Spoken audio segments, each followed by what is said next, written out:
नमस्कार आप सभी दर्शकों का बिहार स्वाभिमान आंदोलन के इस फेसबुक पटल पर। बिहार स्वाभिमान आंदोलन पूर्व की भांति आज भी एक नई परिचर्चा के साथ अपने इस पटल पर, अपने इस अभियान में आप सब दर्शकों के समक्ष उपस्थित हुआ है।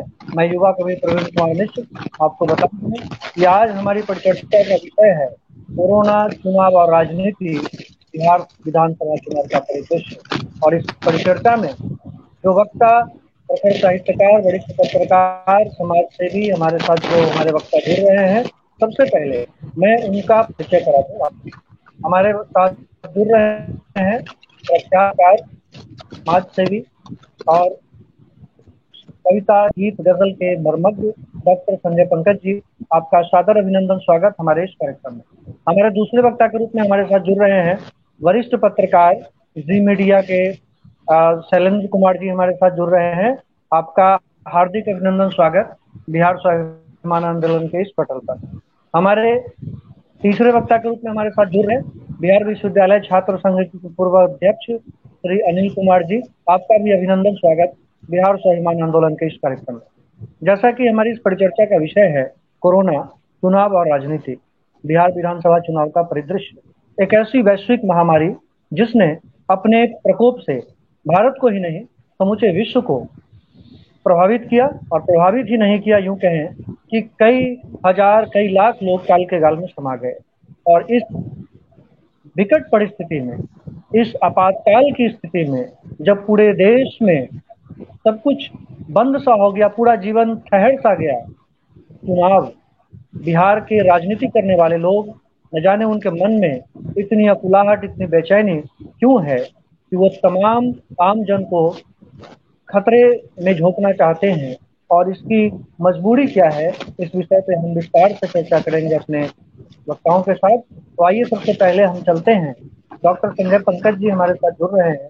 आपसे जानना चाहेंगे हमारे दर्शक कि इस परिस्थिति में, ये पेंडेमिक जो कि पूरे विश्व को अपने आगोश में पकड़ रखा है, चुनाव कितना प्रासंगिक है बिहार में, और क्या चुनाव होना इतना जरूरी है कि लोगों की जान, लोगों की हम परवाह ही न करें? डॉक्टर संजय। बहुत बहुत धन्यवाद प्रवीण जी। बिहार स्वाभिमान आंदोलन के इस पटल पर उपस्थित छात्र राजनीति से जुड़ने के बावजूद आज समाज सेवा और फिर वैचारिक स्तर पर भी निरंतर सक्रिय रहने वाले श्री अनिल सिन्हा जी, बहुत बहुत अभिवादन, अभिनंदन। जाने माने पत्रकार, प्रिंट मीडिया से लेकर आज इलेक्ट्रॉनिक मीडिया तक जिनकी सक्रियता, जिनकी सामाजिकता हम सबके लिए चिरपरिचित है, शैलेंद्र कुमार जी, बहुत बहुत नमस्कार, हार्दिक अभिनंदन, स्वागत। एक ऐसा विषय, जिस विषय से, जिस संदर्भ से, चुनाव का संदर्भ वर्तमान बिहार विधानसभा के लिए, लेकिन कोरोना विश्व के लिए एक बड़ी आफत, बड़ी आपदा, बड़ा कोप, और इससे आतंकित संपूर्ण विश्व, बड़े बड़े प्रतापी देश भी। और राजनीति की हर चाल से, राजनीति के हर फरेब से, राजनीति की नीतियों से और राजनीति के अब सांस्कृतिक वर्तमान स्थिति से कितना आहत हो रहे हैं लोग, कितने क्षुब्ध हैं लोग। एक शेर के साथ मैं बात शुरू करना चाहूंगा। मुझे शहर से डर लगता है, मुझे शहर से डर लगता है, उजड़ा उजड़ा घर लगता है, बस्ती बस्ती कांप रही है, अजब गजब मंजर लगता है, कुशल क्षेम सब पूछ रहे हैं, थर थर सबका स्वर लगता है, मुझे शहर से डर लगता है। यह डर का वातावरण कोरोना वायरस के कारण भी है, यह डर का वातावरण और क्षोभ का वातावरण चुनावी संदर्भ के कारण भी है। और राजनीति हमेशा से अपनी नकारात्मकता के कारण समाज को दहशत में डालने का काम करती रही है। विश्व के लिए बड़ा संकट बना कोरोना से लड़ता हुआ अपना देश का यह महत्वपूर्ण प्रांत बिहार में चुनाव का मौसम और इस चुनावी परिदृश्य में राजनीति की जो स्थिति है, राजनीति का जो भाव है, उसका जो आचरण है, इससे डगमग कांपते हुए बुद्धिजीवी और चारों तरफ एक दहशत का वातावरण। पता नहीं राजनीतिज्ञों ने किस आधार पर, किस बूते पर, किन आंकड़ों के बल पर उन्होंने यह घोषणा कर दी कि चुनाव हो, और चुनाव के काल में, जबकि चुनाव आयोग ने सुरक्षा के, कोरोना वायरस से सुरक्षा के सारे नियमों के अनुपालन की कठोरता और उसके प्रावधान के लिए प्रशासन को भी सचेत किया, जनता को भी आगाह किया, लेकिन आज सारे नियमों की धज्जियां उड़ाई जा रही हैं, धज्जियां उड़ाई जा रही हैं। नामांकन के दृश्य में भी धज्जियां उड़ा रही हैं। हजारों के नारेबाजियों की स्थिति में भी एक दूसरे से रगड़ खाते हुए लोग बिना मास्क के, बिना सोशल डिस्टेंसिंग के और मुंह से मुंह मिलाकर जिस तरह से नारेबाजी कर रहे हैं, जिस तरह से एक दूसरे पर अपने बहुमत का आतंक पैदा कर रहे हैं, ऐसी स्थिति में कोरोना सुरक्षा के नियमों का अनुपालन कहां हो रहा है? और ऐसे लोगों के लिए कानून के पास भी डंडे नहीं हैं, ऐसे लोगों के लिए कोई आचार संहिता नहीं है, ऐसे लोगों को रोकने का सरकार के पास कोई मनोबल और कोई उपाय भी नहीं है। सरकार और वर्तमान राजनीति सत्ता की लोलुपता में फंसकर जैसे तैसे इस कोरोना काल में भी, जबकि बुद्धिजीवियों ने, जबकि उनके आंकड़ों ने, ईमानदार आंकड़ों ने, जिसकी जानकारी उनके पास है, उन्हें रोकने का प्रयास किया होगा, याचिका भी दायर की गई, लेकिन सबको खारिज करते हुए अंततः बिहार सरकार ने आनन फानन चुनाव कराने का निर्णय लेते हुए, जबकि इसी बिहार सरकार के हमारे छत्र अपने आते हुए कोरोना काल में मजदूरों को भी रोकने का प्रयास किया था। लोगों की भीड़ अनावश्यक ना हो, लोग जहां हैं वहीं उन्होंने सुरक्षा के और सहयोग के वादे किए थे, और बिहार में प्रवेश ना हो तब कोरोना का भय था। कोरोना संक्रमण बिहार में प्रवेश न करे, इसके लिए रोक भी रहे थे लोगों को, लेकिन जब लोगों की भीड़ आ गई, जैसे तैसे कितने संकटों को पार करते हुए यहाँ शुरू में जो व्यवस्था थी, लेकिन उसी व्यवस्था में धीरे धीरे कोरोना का प्रभाव कम रहा था। लोग नियमों का भी पालन कर रहे थे और लोग अपने आप को सुरक्षित रखने के लिए घरों में भी लोगों ने कैद कर लिया था, मास्क का प्रयोग कर रहे थे, सैनिटाइजर का प्रयोग कर रहे थे और सोशल डिस्टेंसिंग भी मेंटेन कर रहे थे, बल्कि लोग पूरे दहशत में आ गए थे। इसी बीच में चुनाव की घोषणा होती है, चुनाव का बिगुल बजता है, जबकि चुनाव न हो इसके लिए भी लोगों ने अलग अलग सुझाव दिए। राष्ट्रपति शासन लगाकर चुनाव किया जाए और चुनाव फरवरी मार्च तक टाल दिया जाए। तब तक टाला जा सकता था जब तक कि वैक्सीन इसके बचाव के लिए नहीं आ जाती है। सारे संसार के वैज्ञानिक लगे हुए हैं कि कोरोना से बचाव के वैक्सीन आ जाए। अब तक वैक्सीन नहीं आया है, यह भी सच है, लेकिन इस चुनावी परिदृश्य में वैक्सीन का भी लॉलीपॉप दिया जा रहा है कि बिहार वासियों को इतने लाख मुफ्त में, एक एक व्यक्ति को मुफ्त में हम वैक्सीन देंगे। यह राजनीतिक स्टंट, क्यों मुफ्तखोर बनाना चाहते हैं पूरे देश की जनता को? क्यों मुफ्त में सब कुछ लेना चाहते हैं? मुफ्त में सब कुछ देते देते लोगों की अकर्मण्यता बढ़ रही है, लोगों की निष्क्रियता बढ़ रही है, लोग अपने कर्म से अलग हटकर धीरे धीरे जिस किसान की हम बात करते हैं, भारत आज भी कृषि आधारित देश है, किसानों के लिए भी संकट पैदा कर, एक तो उनके लिए बाजार नहीं है वो अपनी जगह, लेकिन उनकी खेती ठीक से हो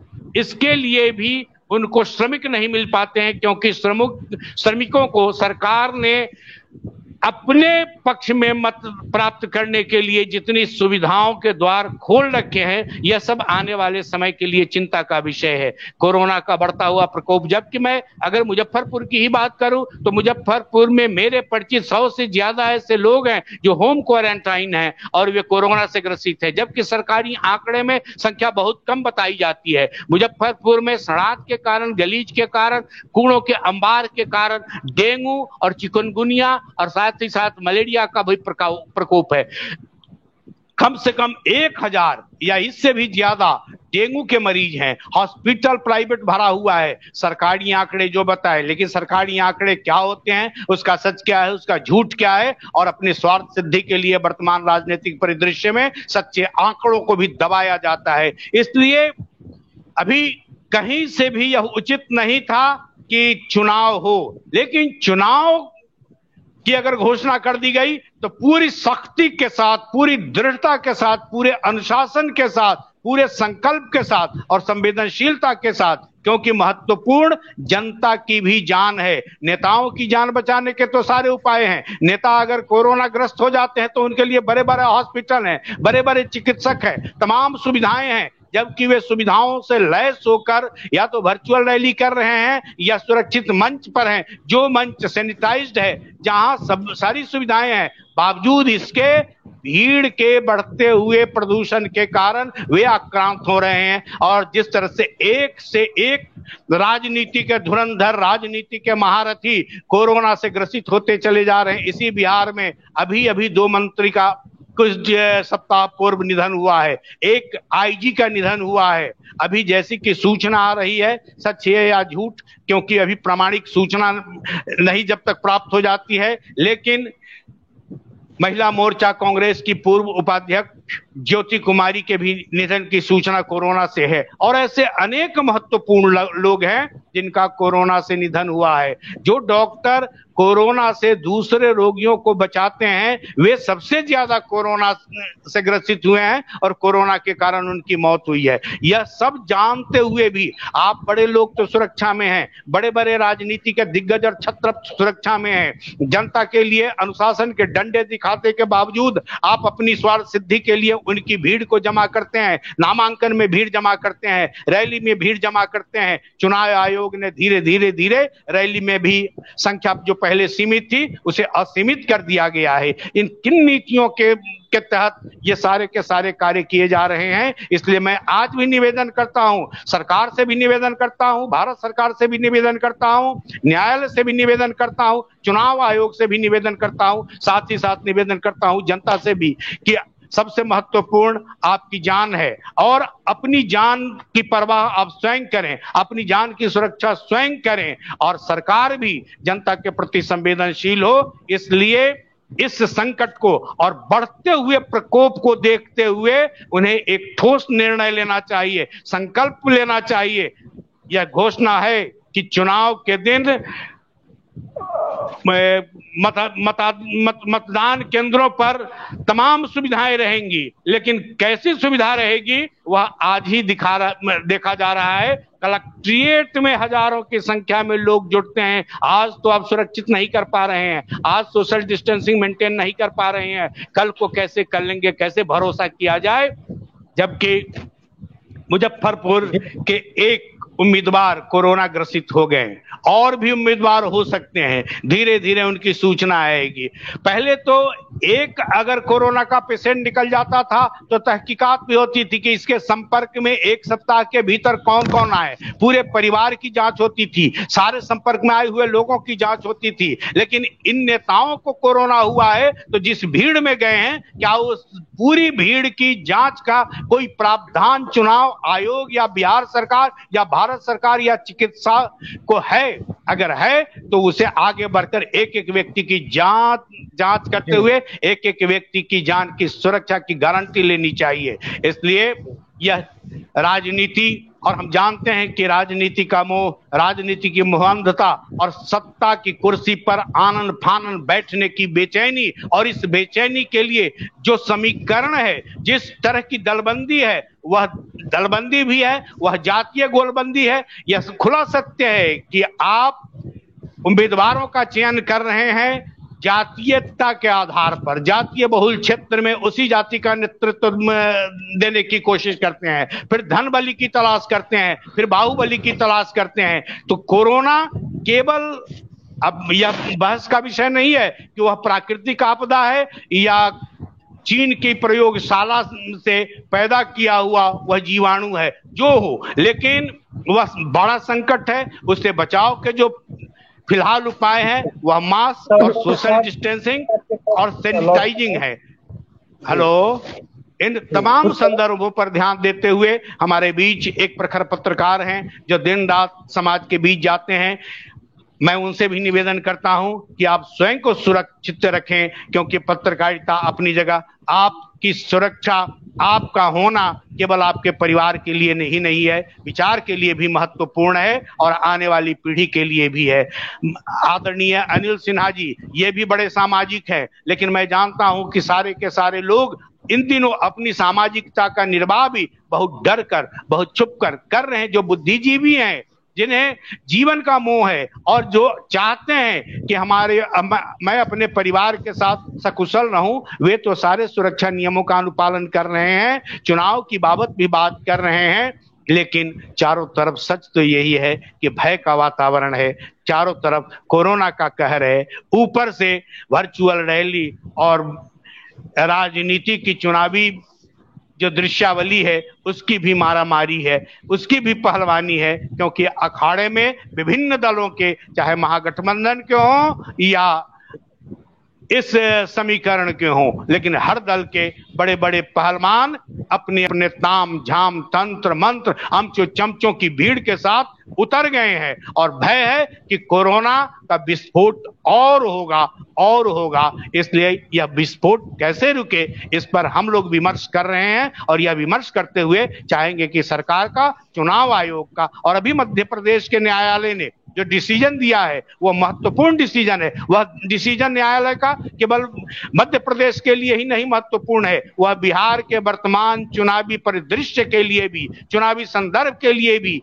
इतना महत्वपूर्ण है कि न्यायालय की उस टिप्पणी का अनुपालन बिहार में भी किया जाना चाहिए और बिहार के भी प्रशासक, बिहार के भी सत्तासीन लोग और बिहार के भी नेतागण इस पर पूरी संवेदनशीलता से ध्यान देते हुए जनता को सचेत करेंगे, क्योंकि प्रजातंत्र में सर्वोपरि जनता होती है और जनता की हिफाजत आपका नैतिक दायित्व है। बहुत बहुत शुक्रिया डॉक्टर संजय पंकज जी। हमारे साथ वरिष्ठ पत्रकार, प्रखर वक्ता, जी मीडिया के डॉक्टर श्री शैलेंद्र कुमार जी हमारे साथ जुड़ रहे हैं। आपसे जानना चाहेंगे, कोरोना महामारी की भयावहता के विषय में कहना ही क्या, तो सब विदित है, सबने भी बहुत सी बातें बताई। इस परिस्थिति में चुनाव की जो प्रक्रिया हमारे यहाँ चल रही है, क्या इसको टाल देना उचित था? चुनाव अगर हम कराते हैं तो जो चुनाव कर्मी है, इसमें शामिल होने वाले जो मतदाता हैं या जो रैलियां हो रही हैं, इसका परिणाम क्या हो सकता है, इसके विषय में हमारे दर्शकों को बताएं। शैलेंद्र कुमार जी। देखिए, परिणाम के बारे में तो संजय पंकज जी ने बता दिया, विस्तार से बहुत चीजें कह दी और बहुत चीजें अब कहने के लिए नहीं रह गई हैं। जब हम मानते हैं उनको बड़ा भाई हैं और बड़े भाई की भूमिका में उन्होंने इतनी बढ़िया चीजें, इतनी अच्छी बातें बता दी, लेकिन एक दो जो चीजें हैं उन पे हम वो ध्यान आकर्षित करना चाहेंगे। देखिए, हमारा ये मानना है कि अब जहां पर हम लोग खड़े हैं चुनाव के संदर्भ में, अब वहां से पीछे लौटना संभव नहीं है, अब वहां से आगे ही जाना होगा और बहुत लंबा समय अब नहीं बचा है। चुनाव में कुछ ही दिन बचे हैं, परिणाम भी आ जाएगा। लेकिन जिस तरह से ये कानून की धज्जियां उड़ रही हैं, या कहें कि जो गाइडलाइंस जारी की गई हैं चुनाव आयोग की ओर से, उनकी धज्जियां उड़ रही हैं, वो एक चिंताजनक विषय है। क्योंकि हम लोग रोज दो चार होते हैं, उनसे सभाओं में जाते हैं, देखते हैं किस तरह से लोग हैं, क्योंकि हमारे आपके बीच के लोग हैं, हमारे आपके भाई बहन हैं, हमारे आपके सगे संबंधी हैं, जो उन रैलियों में जाते हैं और एक दूसरे से रगड़ते हुए उसको किस तरह की बीमारी है, किस तरह का वायरस है। अगर मान लीजिए, क्योंकि ये संभव नहीं है कि इतने बड़े पैमाने पर लोग जुटे और कोरोना का विस्फोट नहीं हो। हम लोग उसके रूप में देख रहे हैं कि आज हमारे डिप्टी सीएम जो हैं वो सभाएं कर रहे थे, अभी कोरोना ग्रस्त हैं, उनका इलाज चल रहा है एम्स में। लेकिन चूंकि ये चीजें हैं और ये चल रही हैं, इन पर ध्यान देने की जरूरत है और इनको ठीक करके हम चुनाव को ठीक कर सकते हैं, हम अपने आप को ठीक रख सकते हैं। और चूंकि जिंदगी तो रुकती नहीं है, जिंदगी तो चलने का नाम है, लेकिन वही चीज है कि इसमें किस तरह से आगे बढ़ा जाए। क्योंकि बहुत बातें संजय पंकज जी ने कही, मैं उनसे सहमत हूं, और लेकिन ये एक चीज मेरा वो है कि अगर इतना आगे बढ़ गए हैं तो अब चुनावों से पीछे तो नहीं हटा जा सकता। नई सरकार जो भी आएगी, जिस तरह की आएगी, उसके सामने चुनौतियां हमको लगता है जरूर होंगी, क्योंकि कोरोना का जो परिणाम होता है, उसकी जो चेन होती है वो लगातार मल्टीप्लाई होती जाती है। और वो जब रूप आएगा, ये कहा जाता है कि दूसरी लहर जो आने वाली है वो बड़ी संकट वाली होगी, और उसमें कितने लोग हमारे अपने बिछड़ते हैं, या कितने लोग, किस तरह के समीकरण बनते हैं, वो एक महत्वपूर्ण चीज होगी। और ये कहे कि ये हमें अभी से डरा रहा है कि आगे आने वाला समय क्या होगा, क्योंकि ठंड भी आने वाली है, ठंड में कहा जा रहा है कि वायरस का प्रकोप और बढ़ेगा। तो इन सब स्थितियों को देखते हुए सावधान और सचेत रहने की बहुत जरूरत है। अगर हम सावधान और सचेत नहीं रहेंगे, तमाम जो गाइडलाइंस हैं उनका पालन नहीं करेंगे, तो जाहिर सी बात है कि हमारे आसपास जो बीमारी है, या कहें कि अब ऐसा कोई गली मोहल्ला नहीं बचा है जहां वो बीमारी नहीं हो। संजय पंकज जी कह रहे थे कि पहले होता था तो क्या होता था, क्योंकि अब गाइडलाइंस बदल रही हैं, चीजें बदल रही हैं। पहले कोरोना के बारे में इतनी जागरूकता भी नहीं थी, जो बचाव की चीजें हैं वो भी नहीं थी, लेकिन अब चीजों का दायरा बढ़ा है और जाहिर सी बात है कि हम लोग इसमें बचाव में भी काफी आगे बढ़े हैं। जो रिकवरी रेट है उनसे लेकर और जो चीजें हैं उनमें बढ़ोतरी हुई है, तो इसमें निराश होने की जरूरत नहीं है। आशा के साथ और इस विश्वास के साथ आगे बढ़ना चाहिए कि हम जिसको चुनने जा रहे हैं, हम जो सिस्टम बनाने जा रहे हैं, वो कैसे प्रभावी हो और उसमें कैसे सृजनात्मक सहयोग किया जाए, ताकि लोग सुरक्षित रहें, समाज सुरक्षित रहे, हम सुरक्षित रहे और हमारा प्रदेश सुरक्षित रहे। जी, बहुत बहुत धन्यवाद शैलेंद्र कुमार जी। हमारे साथ छात्र संघ के पूर्व अध्यक्ष अनिल कुमार सिन्हा जी जुड़े हुए हैं। सर, आपसे जानना चाहेंगे हमारे दर्शक कि परिस्थितियां बिल्कुल सर लोगों ने जैसा बताया कि अब चुनाव को टालना संभव नहीं है।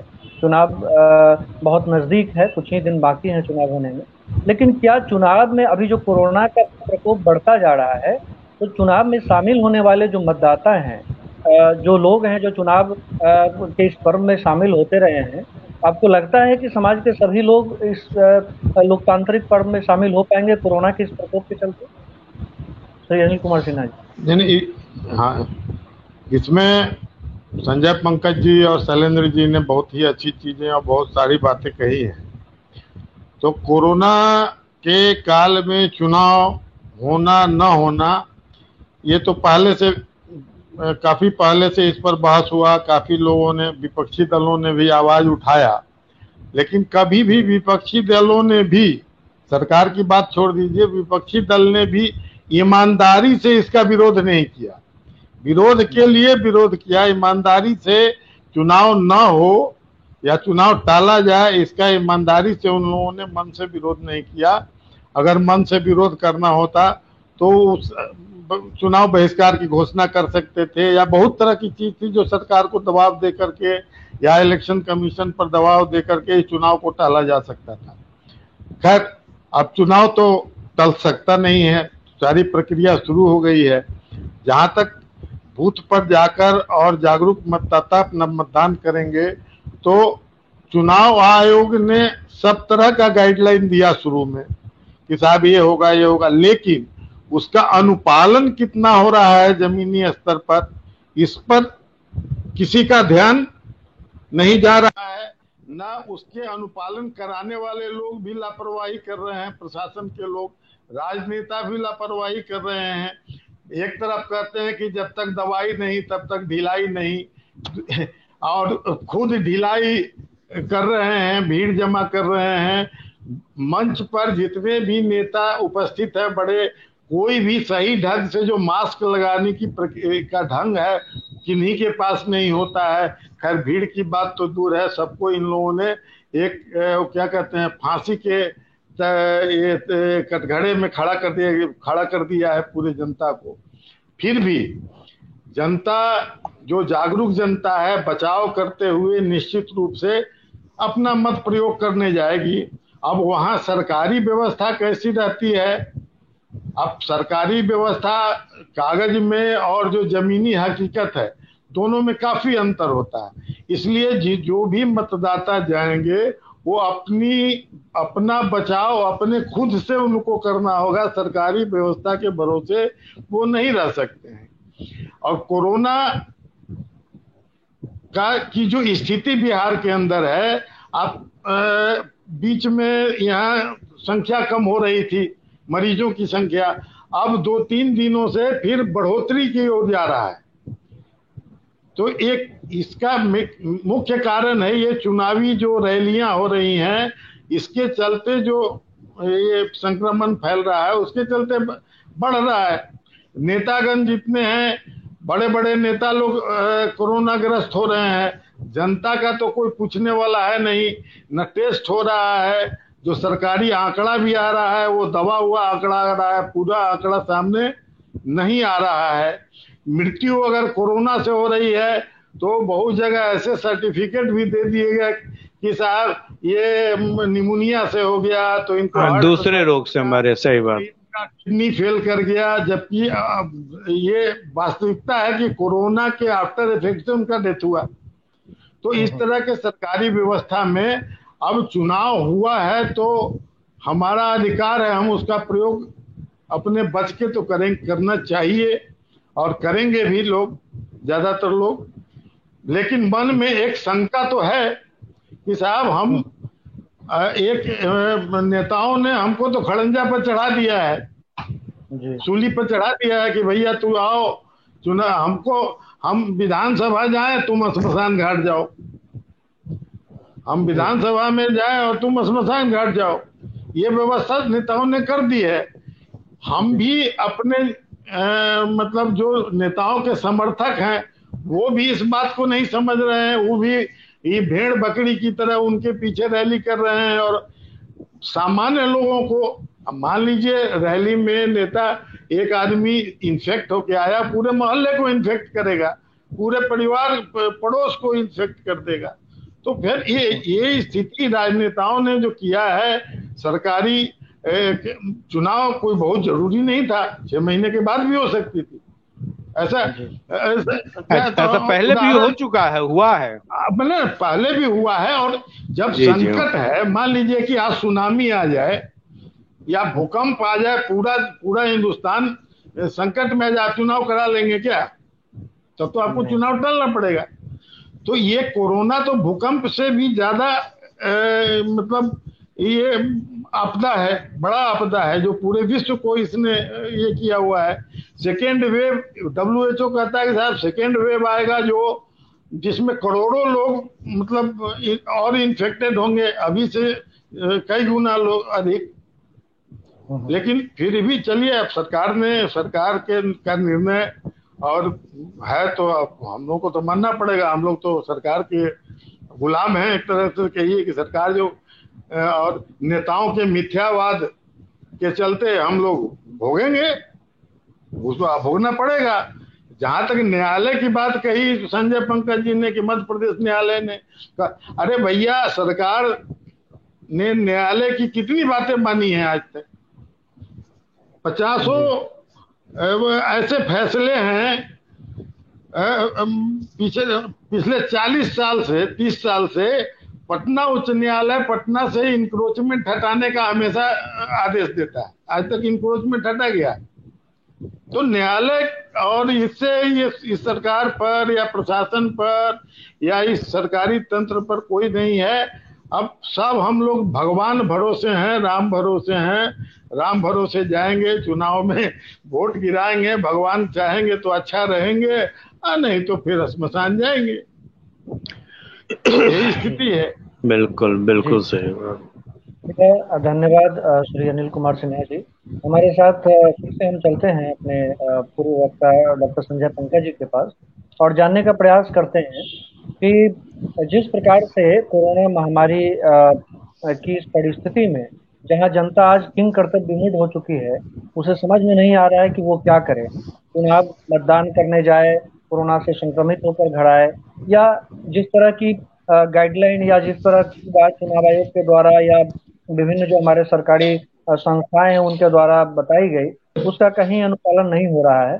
इस परिस्थिति में एक आम जनमानस के रूप में आप किस प्रकार से चिंतित हैं? आप क्या सोचते हैं कि यह जो चुनावी प्रक्रिया है और कोरोना का संक्रमण है, इसकी भयावहता के विषय में हमारे दर्शकों को बताएं। प्रवीण जी, बहुत अच्छी बात, संविधान का सम्मान करते हुए और चुनाव आयोग के निर्णय का अभिनंदन करते हुए भाई शैलेंद्र कुमार जी ने कहा कि जिंदगी चलती रहती है, नई सरकार के सामने जरूर चुनौती रहेगी, लेकिन सरकार का गठन हो जाता है, इसीलिए चुनावी प्रक्रिया भी अनिवार्य है। उन्होंने बहुत अच्छे ढंग से एक दायित्व वाले नागरिक की तरह भी, एक कुशल पत्रकार की तरह ही और संवैधानिक बुद्धिजीवी होने के कारण भी उन्होंने बड़े सलीके से अपनी बात रखी। छात्र आंदोलन से जुड़े रहे हैं और बड़े सामाजिक हैं और एक तरह से क्रांति चेतना से संपन्न है आदरणीय अनिल सिन्हा जी। उन्होंने साफ साफ अपनी बात रखी। बस में पहले हम लोग चलते थे तो चाहे सरकारी बस हो या प्राइवेट बस हो, हर जगह लिखा रहता था कि यात्री अपने सामान की सुरक्षा स्वयं करें। तो इस कोरोना संकट काल में राजनेताओं की चुनावी स्वार्थ नीति के अंतर्गत जनता को अपनी जान की रक्षा स्वयं करनी पड़ेगी। कोई मसीहा आपको बचाने के लिए नहीं आएगा। इसीलिए आज मुजफ्फरपुर में, चूंकि बिहार के चिकित्सालय से यहाँ के लोगों का विश्वास उठ गया है कि चिकित्सालय में जाकर आनन फानन सड़ाद होकर मरने गलने से बेहतर है कि अपने घर में ही कुछ दिनों तक ठीक ढंग से सेवा शुश्रूषा करते कराते हुए जीते हुए अगर बड़ी बीमारी है तो मर जाना बेहतर है। इसलिए आज भी शताधिक कोरोना ग्रसित लोग अपने घर में होम क्वारंटाइन हैं। उन्होंने निजी चिकित्सक की सलाह ली और जो गाइडलाइन है उसका अनुपालन करते हुए घर में हैं, लेकिन सरकारी चिकित्सालय में वे नहीं गए। इसी तरह से डेंगू के मरीज घर में पपीते का रस, पत्ते का रस पी रहे हैं, लेकिन हॉस्पिटलाइज नहीं हो रहे हैं, सरकारी हॉस्पिटल में नहीं जा रहे हैं। जब अपने यहाँ के स्वास्थ्य मंत्री हो, रेल मंत्री हो, विभिन्न मंत्रालय से के मंत्री हो, वे ही जब बीमार पड़ रहे हैं तो अपनी जान की रक्षा स्वयं करनी पड़ेगी। दूसरी बात, ये नेतागण इतनी सुरक्षा व्यवस्था में आते हैं, सिर्फ भीड़ से उन्हें नहीं बचाया जाता है, उनकी स्वच्छता का भी अनुपालन किया जाता है, उनके लिए अच्छे पेयजल की व्यवस्था की जाती है और मंच भी पूरा का पूरा सैनिटाइज रहता है। मेरे जैसा लोग या अन्य लोग भी कहते थे कि इस कोरोना काल में आ रहे हैं, एक शेर है कि मौज बला दे दो चार थपेड़े उनको भी जो साहिल से मौजों का नजारा कर, तूफान का नजारा है, मौज बला दे दो चार थपेड़े उनको भी जो साहिल से तूफान का नजारा करते हैं। ये नेतागण ठीक उसी तरह से जैसे बाढ़ की विभीषिका देखने के लिए हेलीकॉप्टर से और हवाई जहाज से सर्वे किया जाता है। काहे का सर्वे? जबकि जान हमारी डूब रही है, अभाव में हम मर रहे हैं। से आज भी बाढ़ से विस्थापित लोग बांध पर शरण लिए हुए हैं, उन लोगों के लिए सोचने की जरूरत थी। आज भी अतिवृष्टि से परेशान किसानों की बदहाली के बारे में सोचने की जरूरत थी। कोरोना काल में बहुत सारे युवक बेरोजगार कर दिए गए हैं, उनके रोजगार की चिंता करनी चाहिए थी, लेकिन सबकी चिंता छोड़कर सरकार ने और व्यवस्था ने सत्ता की चिंता की। सत्ता की चिंता में हमारे नेतृत्व ने, हमारे प्रांतीय नेतृत्व ने आनन फानन चुनाव कराने की जो रणनीति तय की, उसके पीछे यही हुआ। हम लोग बचपन में एक अंग्रेजी की कहावत पढ़ते थे, strike the iron while it is hot. जब लोहा गर्म हो तभी उस पर चोट दें। किसी भी सत्ताधीश को लगता है कि हमने जनता के लिए बहुत सारी सेवाओं का, बहुत मुफ्तखोरी का दरवाजा खोल दिया है, इसलिए जनता जनमत मेरे पक्ष में है, इसीलिए आनन फानन कराया गया। लेकिन चुनावी परिदृश्य जो है, अनिल सिन्हा जी ने कहा भी कि विपक्षियों ने भी दबे स्वर में कहा, विपक्षियों ने भी देखा कि हमारे जो वोटर हैं, गांव के वोटर हैं, कस्बे के वोटर हैं, और वहां अभी कोरोना का इस तरह से संकट और प्रकोप नहीं है, श्रमिक वर्ग है। और जो उनके ये दृश्य ये न पत्रकार से छिपा हुआ है, न किसी बुद्धिजीवी से छिपा हुआ है। तो गांव में जो वोटर्स हैं वे चले जाएंगे। उन्हें भी लगा कि इस कोरोना काल में हमारे वोटर्स चले जाएंगे, और बुद्धिजीवी हैं जो डरते हैं, जो संविधान का सम्मान करते हैं, कानून की भी का भी सम्मान करते हैं, वे लोग घर में बैठे रहेंगे। तो एक तरफ वोट कम पड़ेगा, एक तरफ ज्यादा। ये सब अपना लोभ है, केवल सत्ता का लोभ है, कुर्सी पाने का लोभ है। आज चाहे महागठबंधन के नेता हो या राजग गठबंधन के नेता हो, इन नेताओं की उमड़ती हुई भीड़ देखिए। भीड़ में पुलिस प्रशासन भी मास्क के साथ नहीं होते हैं, उनके लोग मास्क के साथ नहीं होते हैं, कैसे आप बचा लेंगे? आज तो नैतिकता यही है कि जहां जहां ये नेता गए हैं, जहां जहां इन्होंने भाषण किया है, उस भाषण में उपस्थित एक एक व्यक्ति को आप ढूंढ लेते हैं। वहां भी लगातार वीडियोग्राफी हुई है, चैनल्स गए हैं, उनसे आप ढूंढ ढूंढ कर निकालिए और एक एक व्यक्ति की जांच कराइए, उन्हें क्वारंटाइन कीजिए। यह करने की जरूरत है, लेकिन कितना कुछ किया जाएगा। निदा फाजली का एक शेर है, यहाँ कोई किसी को रास्ता नहीं देता, जो मुझे गिराकर संभल सको तो चलो। यह कल तक गिराकर अपने संभलते हुए नेतागण चल रहे थे, लेकिन कोरोना बिल्कुल इतना समदर्शी है, इतना समरस है कि वह कहीं भी किसी को भी, लाख महल के भीतर आप छिपे हुए हैं, लाख सुविधा में हैं, आप वायुयान पर भी उड़ते रहेंगे, लेकिन कोरोना का संकट हो सकता है कि वहां भी पकड़ ले। इन तमाम लोग जो अभी परिदृश्य पर है, जितने नेताओं का नाम सुन रहे हैं, सब अति सुरक्षा में रहने वाले, बहुत स्वच्छता में रहने वाले, दूरी बनाकर रखने वाले, और राजनीति और जनता के बीच तो हमेशा से दूरी रहती है। कोरोना काल में भी आपने वह दूरी मेंटेन किया, लेकिन इस समय एक बार तो पूरा का पूरा बागपत में चुनाव रद्द कर दिया गया था। ईश्वर न करे कि ऐसा हो, लेकिन टनाटन कोरोना से अगर शहीद होना उम्मीदवार ही शुरू हो जाए तो चुनाव रुकेगा कि नहीं रुकेगा? और कुछ भी कहना संभव नहीं है, क्योंकि जब केंद्र के रेल राज्य मंत्री का निधन हो सकता है, उत्तर प्रदेश सरकार के मंत्रियों का निधन हो सकता है, बिहार सरकार के दो मंत्री चले गए, आईजी चले गए, और इस समय बड़े बड़े सूरमा लोग हैं। जान सबका महत्वपूर्ण है इस देश में। सबको, जो भी धरती पर आया है, उसे पूर्णता के साथ, पूर्ण नैतिकता के साथ, सारे अधिकारों के साथ उसे जीने का अधिकार है, और उसके जीने का अधिकार आप छीनते हैं बड़गलाकर अपने स्वार्थ में, तो यह घोर अन्याय है। इसलिए इस अन्याय के प्रतिकार के लिए आज भी जनता को, सरकार को, प्रशासन को, न्यायालय को चतुर्दिक सजगता के साथ आवाज बुलंद करने की जरूरत है। बावजूद इसके चुनाव की घोषणा हुई है, लेकिन बिल्कुल हैजा और प्लेग की तरह अगर बस्ती का बस्ती, गांव का गांव, टोला का टोला अगर इससे आक्रांत हो जाए तो चुनाव रुकेगा कि नहीं रुकेगा?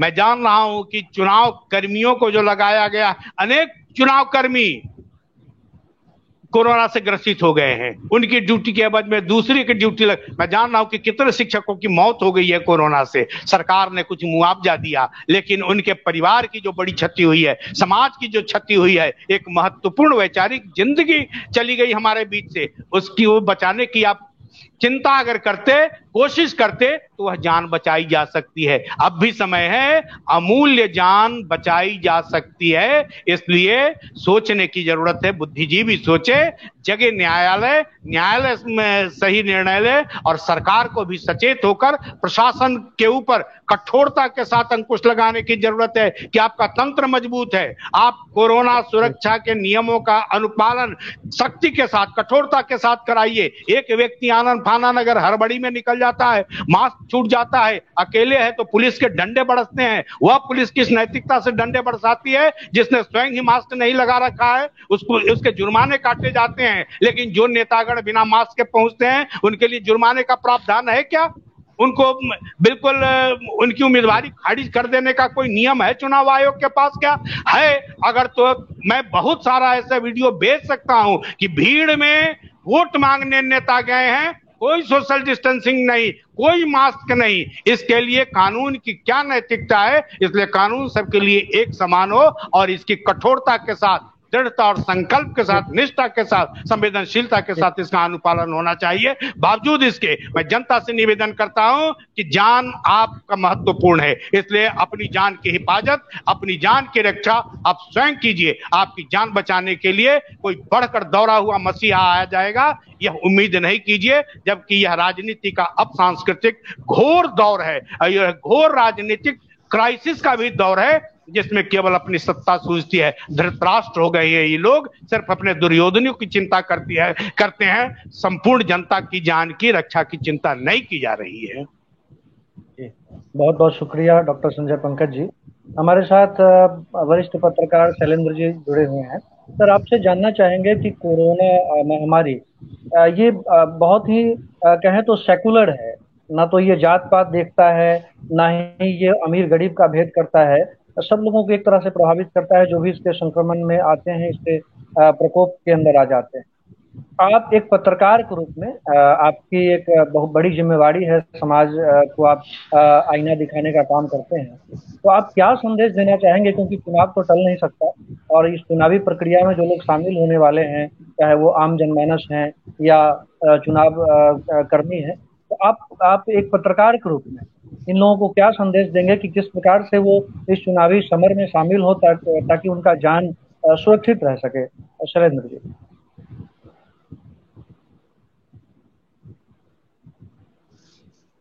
आपकी आवाज नहीं आ रही है सर। जी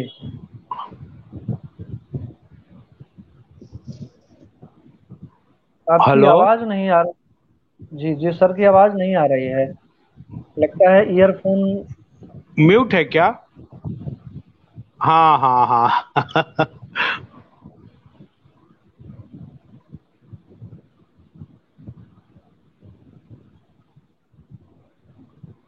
एक बार उसको निकाल करके फिर से लगाइए सर।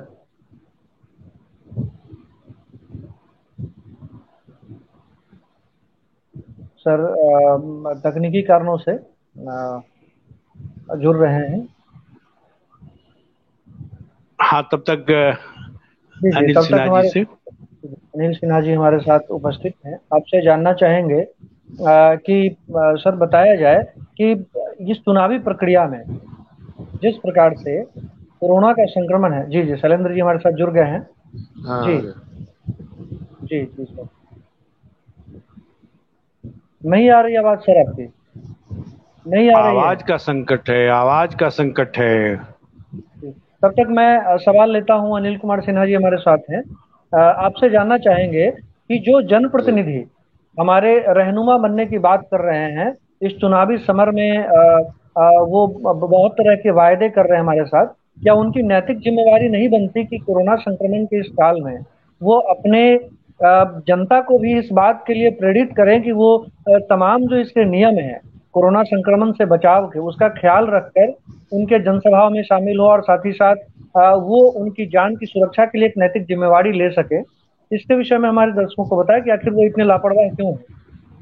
नहीं, उसमें सबसे बड़ी चीज है कि जो राजनेता जिन पर आप कह रहे हैं कि जिम्मेवारी लेनी चाहिए, वो खुद कितने अपने प्रति जिम्मेवार है। एक तरफ तो नारा देते हैं कि 2 गज की दूरी, मास्क है जरूरी, लेकिन कितने नेता मंच पर सही ढंग से मास्क लगा के जाते हैं, वो जनता को क्या बोलेंगे। दूसरा है, जब तक दवाई नहीं तब तक ढिलाई नहीं, लेकिन उसका भी कितना पालन खुद नेता कर रहे हैं। तो ढिलाई है दवाई नहीं है। हाँ, तो इसमें बड़ा अच्छा मतलब वो जनता के रहनुमा कैसे हैं, इसका एक बहुत ही अच्छा एक कहानी है छोटा सा, कि एक मोहल्ले में एक बच्चा जो है, एक लड़का जो है, कुछ 20 साल का लड़का बीच सड़क पर खड़ा होके पेशाब कर रहा था। मोहल्ले के लोगों को बड़ा खराब लगा, कहा कि भाई ये तो बड़ा बदतमीज लड़का है, चलो इसके गार्जियन को कहा जाए। तो गया उसके गार्जियन के घर पर, तो देखा कि वहां पहुंचा गेट पर, तो देखा कि गार्जियन जो है छत के ऊपर से खड़ा होकर पेशाब कर रहा है। तो लोग लौट गए वहां से, कहीं कि भाई अब कहने का बेकार है। तो यही स्थिति यहाँ भी है कि राजनेता जो हमारे गार्जियन बनने की कोशिश कर रहे हैं, खुद तो नारा देते हैं कि 2 गज की दूरी, मास्क है जरूरी, खुद मास्क नहीं लगाएंगे। आचार संहिता जो गाइडलाइन आया इलेक्शन कमीशन का, उसको दबाव दे के इन लोगों ने बदलवाया। पहले केवल वर्चुअल रैली की बात थी, हॉल के अंदर मीटिंग होने की बात थी, उसको राजनेताओं ने दबाव देकर इलेक्शन कमीशन से वो जनरल आम सभा करने की ये की। तो आप उससे क्या उम्मीद करेंगे वैसे नेताओं से? ये रहनुमा थोड़ी ही है, ये खुद अपने लिए जैसा संजय पंकज जी ने कहा कि साहब ये धृतराष्ट्र हैं अपने दुर्योधन के लिए, तो वही स्थिति है, ये सब धृतराष्ट्र है। ये अपने अपने जो हैं उनको देंगे। और मैंने आज से 1 महीने पहले, हमको याद है 24 सितंबर के मैं एक फेसबुक में दिया था कि साहब जिस तरह से इस हो रहा है चुनाव में उल्लंघन, तो बहुत सारे उपचुनाव होंगे। हाँ, इस आपने चुनाव दिया के था। बाद बहुत सारे बाई इलेक्शन होंगे, क्योंकि कैंडिडेट या तो बीच में गायब हो जाएंगे या एमएलए होने के बाद भी गायब हो जाएंगे। ये कटु सत्य है। बिल्कुल। लेकिन ये आज के नेता, आज के राजनेता इतने मिथ्यावादी हो गए हैं कि बोलते कुछ है, करते कुछ है। वो किसी दल, हर दल में वही स्थिति है, कोई विशेष दल की बात नहीं है। राजनीति में जो लोग आज के में आए हैं या नेता अपने को कहते हैं, सबकी यही स्थिति है, सब मिथ्यावादी हैं। बोलेंगे कुछ, करेंगे कुछ, कोई इनका मापदंड नहीं है। इसलिए इनसे हमको कोई उम्मीद नहीं है। आपको अपना बचाव अपने करना है, अगर नहीं किए तो फिर आप भोगिए। ये नेता पूछने नहीं आएगा आपको कि साहब आप कैसे हैं, आप वोट देने गए थे हमको, तो आप बीमार हो गए, जरा सा हम देख लें आपको क्या मदद करते हैं। कोई नहीं आने वाला है। इसलिए अपने भरोसे पर जाइए, वोट दीजिए। अब तो चुनाव है ही, देना ही है, जाएंगे देंगे लोग। जो निकल के आ रही है उसमें यही समझ में आता है कि आपको अपनी चिंता खुद करनी पड़ेगी, कोई आपकी चिंता करने वाला नहीं है। हमारे साथ डॉक्टर संजय पंकज जी हैं। कार्यक्रम के अंतिम पड़ाव में हम लोग पहुंच रहे हैं। आपसे जानना चाहेंगे कि एक समाज सेवी, एक साहित्यकार, एक मानवतावादी चिंतक, विचारक के रूप में आप जो हमारे कार्यक्रम को, जो हमारे दर्शक सुन रहे हैं बिहार स्वाभिमान आंदोलन के इस फेसबुक पटल पर, आप क्या संदेश देना चाहेंगे इस कोरोना संक्रमण, चुनाव की प्रक्रिया और बिहार में और राजनीतिक सरगर्मी की इस परिस्थिति में जहां जनता ऊहापोह की स्थिति में है, आप क्या संदेश देना चाहेंगे? आप सब जगह देखते होंगे कि लिखा रहता है सावधानी गई दुर्घटना हुई। तो जैसे ही असावधान होंगे आप, कोरोना वायरस का अटैक होगा, आप दुर्घटना के शिकार हो जाएंगे। गांव घर में, भोजपुरी क्षेत्र से लेकर अब तो सारे अंचलों में ट्रैक्टर या ट्रक के पीछे लिखा रहता है लटक ले गेले बेटा। हाँ, तो वही, अगर इस संकट के बीच में इस महामारी को जानते समझते हुए, इसके प्रकोप लक्षणों को और इसके अटैक को जानते समझते हुए भी अगर आप चुनावी उत्साह में लटके तो निश्चित रूप से गए। अगर इन नेताओं के बीच इतनी नैतिकता, इतनी ईमानदारी, इतना अगर साहस है, तो पहले के नेता जिस तरह से जनता के बीच जाकर दोस्ताना व्यवहार, गले गले मिलकर, छाती छाती लगाकर चुनाव अभियान करते थे, अगर साहस है, अगर चुनावी काल में कोरोना का संकट नहीं है, उन लोगों के निर्णय के अनुसार, फाइल के अनुसार, जैसा कि श्री अनिल सिन्हा जी ने कहा कि कल तक था कि वर्चुअल रैली होगी, 100 से ज्यादा संख्या नहीं, 2 गज की दूरी, मास्क अनिवार्य, सैनिटाइज्ड कमरा। इसके बाद जब दबाव डाला गया तो भीड़ असीमित भी हो सकती है, और बहुत दबे स्वर में कहा कि थोड़ा अनुपालन करने की जरूरत। जब भीड़ असीमित हो जाएगी तब 2 गज की दूरी आप बना लीजिएगा, और भीड़ मास्क लगा कर रहेगी, यह असंभव। इसलिए नेताओं में अगर साहस है तो जनता के बीच खड़ा होकर, जनता के शरीर से अगर घस मचाते हुए वे अपना चुनाव अभियान करें, तो वे तो जनता से दूरी बनाकर, कई मीटर की दूरी बनाकर मंचासीन होते हैं सुरक्षित मंच पर। बावजूद इसके कोरोना वहां भी कूद कर जा रहा है। अब तो कोरोना का लक्षण केवल इतना ही नहीं है कि आपको स्वाद नहीं मालूम होगा, गंध नहीं मालूम होगा, सांस को इतनी देर तक रोकिए, अब तो आंख पर भी उसका अटैक होता है, माथे पर भी उसका अटैक होता है। उसका संपूर्ण लक्षण धीरे धीरे प्रकट हो रहा है। जांच में, जैसा कि आंकड़े को छिपाने के लिए कोरोना से मरे हुए रोगी का भी सर्टिफिकेट और बुलेटिन जारी किया जाता है, तो बता दिया जाता है कि ये हार्ट अटैक से मरा, निमोनिया से मरा, दूसरे रोग से मरा, दबा दिया जाता है। क्योंकि कोरोना से मृत्यु होती है तो 4 लाख का मुआवजा भी देना पड़ता है, तो सरकार का मुआवजा भी बचता है। सरकार के आंकड़े में बिल्कुल। अब तो जैसे बहुत थाने में आप केस करने जाइएगा तो थाने में केस की संख्या ना बढ़े, इस कारण से भी थाने के बड़े बाबू आपको डांट कर भगा देंगे और केस नहीं लेंगे, क्योंकि उनके ऊपर का जो आदमी है कहेगा कि तुम्हारी ढिलाई है, केस इतना कैसे विस्फोट कर गया, इसलिए भगा दिया जाता। जबकि घटनाएं हो रही हैं लेकिन घटनाओं को दर्ज नहीं किया जाता है। कोरोना से लोग मर रहे हैं, कोरोना से ग्रसित हैं, बावजूद इसके आंकड़े छिपाए जा रहे हैं, और यह छिपाए जा रहे हैं आंकड़े हस्तिनापुर और पाटलिपुत्र की राज सत्ता को प्राप्त करने के लिए मोहांध राजनीतिज्ञों के द्वारा। और ये अब तो खुला खेल है। आपने चुनाव के समय में सुशांत सिंह राजपूत का बहुत जोर शोर से हंगामा किया, उस हंगामे का परिणाम क्या आया? शुरू में बहुत लगातार लग रहा था कि अब तब में पूरा परिणाम सामने आ जाएगा, और धीरे धीरे धीरे करते करते करते पूरी की पूरी हवा ही निकल गई, और आज उसकी दिशा कहां से कहां चली गई। खैर वह अपनी जगह। तो सरकार के जितने तंत्र हैं, क्या ईमानदारी से सरकार कभी अपनी छाती पर हाथ रखकर सोचे कि उसके जो नौकरशाह हैं क्या उसके अनुशासन में है, क्या उनके नियमों का पालन करते हैं, क्या वे जो कहते हैं उसका 100% अनुपालन उनके द्वारा किया जा रहा है। सरकार की जब पकड़ उसके तंत्र से छूट जाती है और उसके तंत्र जब जनता का शोषण करने लगते हैं तो भ्रष्टाचार का वातावरण, आतंक का वातावरण, आपदा का वातावरण, संकट का वातावरण बनता है। तो इसलिए कोरोना, चुनाव और राजनीति के बिहार के इस वर्तमान परिदृश्य में हम देखते हैं तो जनता की जान की कोई कीमत नहीं है। उसकी जान को इस समय कसौटी पर, खड़ात पर और सरे बाजार खड़ा कर दिया गया है कि आप आइए, अपनी जान की शहादत देकर भी आप लोकतंत्र के इस महापर्व का सम्मान करें, संवैधानिक अधिकार का प्रयोग करें, और चुनावी जो समर की घोषणा हो गई है उसको रोकने का निवेदन भी आप न करें।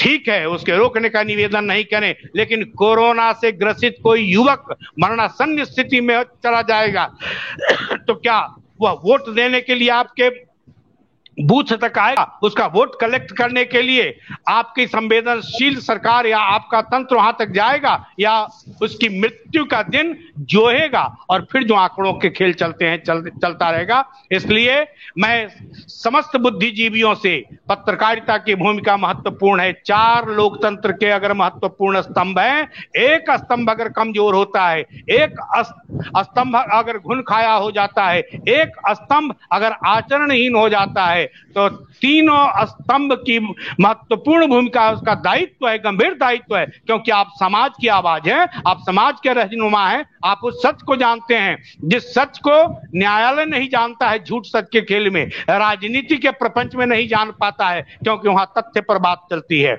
मैं तो डेमोक्रेसी के सीधा सीधा कहता हूं कि एक तरफ डेमोक्रेसी की अगर परिभाषा दी गई है, democracy is the government of the people, by the people, for the people. सच तो यह है, अभी भी है, लेकिन democracy is the government of the people, OF नहीं, OFF, off the people, by the people नहीं, BUI, बाय द पीपुल, और फॉर द पीपुल नहीं, फॉर द पीपुल। यह प्रजातंत्र, यह डेमोक्रेसी जनता से बहुत दूर है। जनता और सत्ता में इतनी दूरी है, जनता धरती पर बैठी है, नभ में मंच खड़ा है, जनता का ख्याल नहीं है आपका सिंहासन रहे। क्या हो जाता, क्या फर्क पड़ता? वैक्सीन आ जाने के बाद चुनाव होता।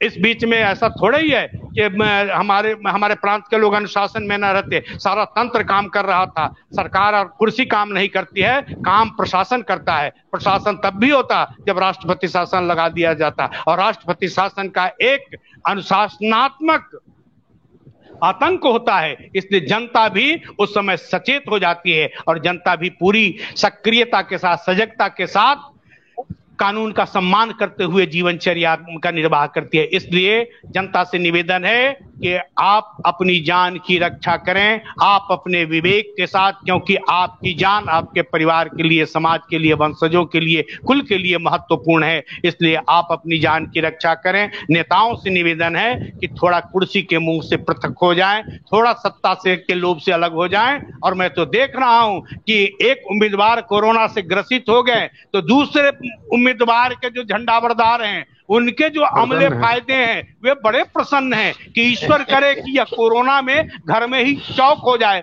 कि धड़ाधड़ पूरा मैनेज कर ले, जैसे तैसे मैनेज कर ले। मुजफ्फरपुर में भी मैं यह प्रसन्नता देख रहा हूं। इसलिए जनता को समझने की जरूरत है, क्योंकि आप जिसके झंडाबरदार बनते हैं वह भी आपकी मृत्यु पर 8-8 आंसू बहाने नहीं आएगा। इसलिए आपका जीवन आपके लिए अति महत्वपूर्ण है और जीवन की रक्षा करने का संपूर्ण दायित्व तो आप पर है। नेता से निवेदन है कि आप संवेदनशील हो, कुर्सी के मोह से पृथक हो और कानून से, चुनाव आयोग से फिर निवेदन है कि बिहार में अचानक हो रहे कोरोना के इस महाविस्फोट को और जल जमाव और कूड़ा कचड़ों के कारण ये डेंगू और चिकनगुनिया का जो प्रकोप हो गया है, जान इससे भी जाती है। तो इस सबको देखते हुए अगर संभव हो, जान माल की रक्षा के लिए, प्रांत की हिफाजत के लिए अगर चुनाव टाला जा सकता है तो निश्चित रूप से इसे टालना चाहिए। वैसे बड़े बड़े सूरमा जब धराशायी हो जाएंगे, चुनाव टल ही जाएगा। जी, बहुत बहुत शुक्रिया डॉक्टर पंकज। हमारे साथ वरिष्ठ पत्रकार शैलेंद्र जी जुड़े हुए हैं। अंतिम पड़ाव में हमारा पहुंच चुका है।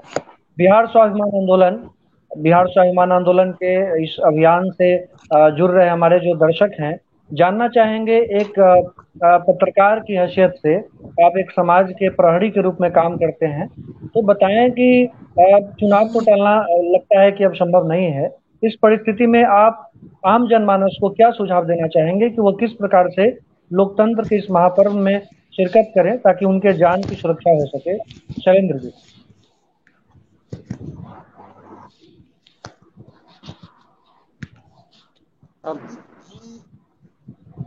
जी हेलो। जी, आपकी आवाज आ रही है?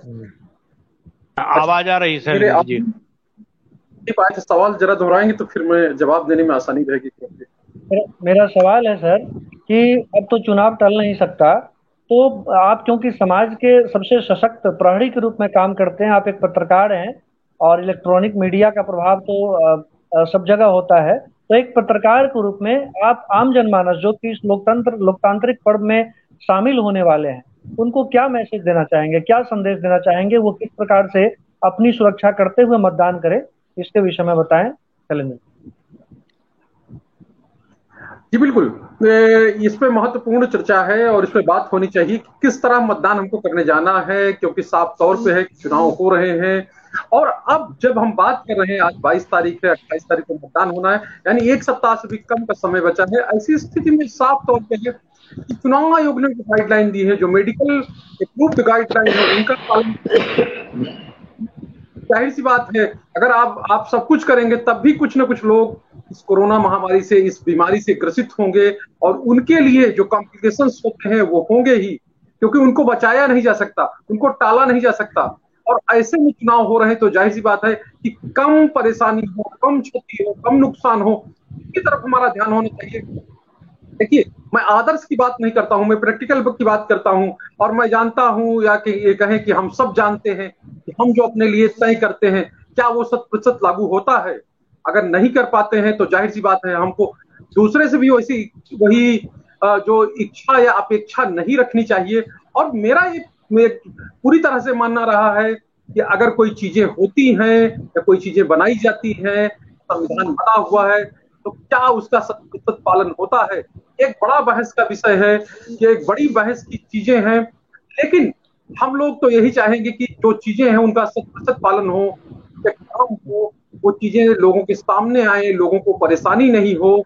और जितने भी लोग महापर्व में भाग लेना चाहते हैं लोग, वो स्वस्थ रहें, सुरक्षित रहें, ताकि एक बेहतर समाज, एक बेहतर आने वाला कल उनका बन सके। क्योंकि जाहिर सी बात है कि बहुत चॉइस हमारे पास नहीं है, बहुत चीजें हमारे पास नहीं है। अगर चुनाव की बात करें तो दो तीन गठबंधन है, उन्हीं के बीच में सत्ता का खेल, कहें कि सत्ता इधर आती है या उधर जाती है। एक मैंने बहुत पुरानी कहावत सुनी थी, सजदा बाबू वहां मुजफ्फरपुर में, वो कहते थे कि अफसरों की कोई जाति नहीं होती, अफसरों का कोई धर्म नहीं होता है, जिसकी सरकार बनती है वो फाइल जो वही होती है, लेकिन जिल्द उसकी बदल दी जाती है। तो वो जिल्द बदलने का समय है, जिल्द कौन सी आती है, क्या लगती है, कैसे होती है, और उसमें क्योंकि लब्बो लुबाब जो है वो तो वही रहने वाला है। जो संजय पंकज जी कह रहे थे, किस तरह से अधिकारी जो है वो एक तरह से कहें दूर हो जाते हैं और उनके सामने जो चीजें होती हैं वो बहुत स्पष्ट होती हैं, लेकिन उसके बाद उनको किस तरह से तोड़ मड़ोड़ के पेश किया जाता है। क्योंकि इस मुजफ्फरपुर के रहने वाले संजय पंकज जी हैं या आप हैं, वहां देखा है बीमारी आती है हर साल किस तरह से ये एक कहें आंकड़ों का खेल या आंकड़ों का ढोंग होता है, वो हम लोग लंबे समय से देखते आ रहे हैं। जिस साल थोड़ी जागरूकता ज्यादा रहती है, ज्यादा फैलाई जाती है तो लोग बच जाते हैं, लेकिन जिस साल थोड़ी सी लापरवाही होती है, क्योंकि ये माना जाता है कि हम जो लोग हैं या हमारे आसपास जो लोग रहते हैं उनकी जो कहीं याद रखने की याददाश्त की क्षमता है बहुत कम होती है, और इस वजह से वो बसाती है, फिर हाय तौबा मचती है, फिर परेशानियां होती हैं, और फिर वही 4 दिन बाद बीमारी खत्म होती है और फिर लोग अपने काम में लग जाते हैं। तो अभी कोरोना काल चल रहा है, जाहिर सी बात चुनाव में आप जाएं, अच्छी बात है, नई सरकार बने, लेकिन हम अगर मतदान करने जाएं तो जितने भी लोग हैं, जितने भी साथी हैं, जितने भी माता बहन हैं या जितने भी लोग हैं जहां भी हैं, वो अपनी स्वच्छता का ख्याल रखें, अपना ख्याल रखने, अपने आसपास का ख्याल रखें, तभी ये बेहतर उत्सव जो है लोकतंत्र का महत्व है वो अच्छे से मनाएं। जी, बहुत बहुत शुक्रिया शैलेंद्र कुमार जी। बिहार स्वाभिमान आंदोलन के इस फेसबुक पटल पर जुड़ने के लिए हमारे जो तमाम वक्ता हैं, बुद्धिजीवी, साहित्यकार, पत्रकार, समाज सेवी, आप सभी वक्ताओं का मेरी ओर से, प्रवीण कुमार मिश्र और बिहार स्वाभिमान आंदोलन की पूरी टीम की तरफ से आप सब लोगों को सादर आभार, धन्यवाद। आपने अपना बहुमूल्य समय निकाला और इस अभियान के साथ जुड़ने का आपने प्रयास किया, आपने अपना बहुमूल्य समय दिया, इसके लिए बिहार स्वाभिमान आंदोलन सर्वदा आपका आभारी रहेगा। चलिए, तो कार्यक्रम क्योंकि समय हो चुका है, अब हम सब विदा लेने की स्थिति में हैं, तो मैं और हमारी पूरी टीम आप सब लोगों को धन्यवाद देती है कि आपने अपना बहुमूल्य समय निकाला। कोरोना संक्रमण, चुनाव और राजनीति बिहार में हम उम्मीद के साथ आशा करते हैं कि यह चुनाव का जो समय है इसमें कोरोना का संक्रमण ज़्यादा इसका प्रभाव न हो, और जो आम जनमानस हैं वो चुनाव मतदान प्रक्रिया में शामिल होंगे और लोकतंत्र के इस पर्व को मनाएंगे और साथ ही साथ अपनी जान और अपनी सुरक्षा करेंगे। इन्हीं संकल्पों के साथ मैं आप सब लोगों को धन्यवाद देता हूं, और साथ ही साथ हमारे जितने भी श्रोता और दर्शक हमारे साथ जुड़ रहे हैं उनको मैं संदेश देना चाहता हूं कि इस चुनावी प्रक्रिया में शामिल हो, साथ ही साथ अपनी सुरक्षा का ख्याल भी खुद करें। बहुत बहुत शुक्रिया, धन्यवाद। धन्यवाद। धन्यवाद। प्रणाम। नमस्कार। धन्यवाद। नमस्ते। नमस्ते नमस्ते। चलिए इसी पटल पर मिले। हाँ हाँ जी, प्रणाम प्रणाम प्रणाम। हम आपको जो है